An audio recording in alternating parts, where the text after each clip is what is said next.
പുതുവർഷത്തിൽ കുവൈറ്റിലെ സഭയ്ക്ക് ലിയോ പാപ്പയുടെ സമ്മാനം. കുവൈറ്റിലെ ആദ്യ കത്തോലിക്ക ദേവാലയമായ അഹമ്മദിയിലെ ഔർ ലേഡി ഓഫ് അറേബ്യ മാതാവിന്റെ ദേവാലയം മൈനർ ബസിലിക്കയായി ഉയർത്തപ്പെട്ടു.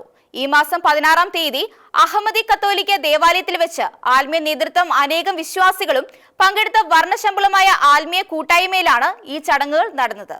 കുവൈറ്റിലെ ആദ്യ കത്തോലിക്ക ദേവാലയമായ അഹമ്മദിയിലെ ഔർ ലേഡി ഓഫ് അറേബ്യ മാതാവിന്റെ ദേവാലയം മൈനർ ബസിലിക്കയായി ഉയർത്തപ്പെട്ടു. കർദിനാൾ പിയത്രോ പരോളിന്റെ മുഖ്യ കാർമ്മികത്വത്തിലാണ് അഹമ്മദി ദേവാലയത്തിലെ മൈനർ ബസിലിക്കയായി ഉയർത്തപ്പെട്ട ചടങ്ങുകൾ നടന്നത്. Archbishop Eugene Martin, bishop Aldo Beroldi, bishop Paolo Martinelli, bishop Vimal Jayasuriya തുടങ്ങിയ മഹനീയ വ്യക്തിത്വങ്ങളും ചടങ്ങിൽ സന്നിഹിതരായിരുന്നു. അറേബ്യൻ മണ്ണിലെ കത്തോലിക്ക സഭയുടെ വളർച്ചയ്ക്ക് ഈ ബസിലിക്ക പ്രഖ്യാപനം വലിയ വഴിത്തിരിവായി മാറുമെന്ന് കർദിനാൾ തന്റെ പ്രസംഗത്തിൽ ഓർമ്മിപ്പിച്ചു. കുവൈറ്റ് ഗവൺമെന്റ് പ്രതിനിധികൾ, കുവൈറ്റ് ഓയിൽ കോർപ്പറേഷൻ അധികാരികൾ, വിവിധ രാജ്യങ്ങളിലെ അംബാസഡർമാർ, മിഡിൽ ഈസ്റ്റിലെ ദേവാലയങ്ങളിൽ നിന്നുള്ള നിരവധി വൈദികർ, സന്യസ്തർ എന്നിവർക്ക് പുറമെ നൂറുകണക്കിന് വിശ്വാസികളും ഈ ധന്യമണിക്കൂറിന് പങ്കാളികളാകുവാനും അനുഗ്രഹം നേടുവാനും വന്നു ചേർന്നിരുന്നു. International desk, ഷെഖേന news.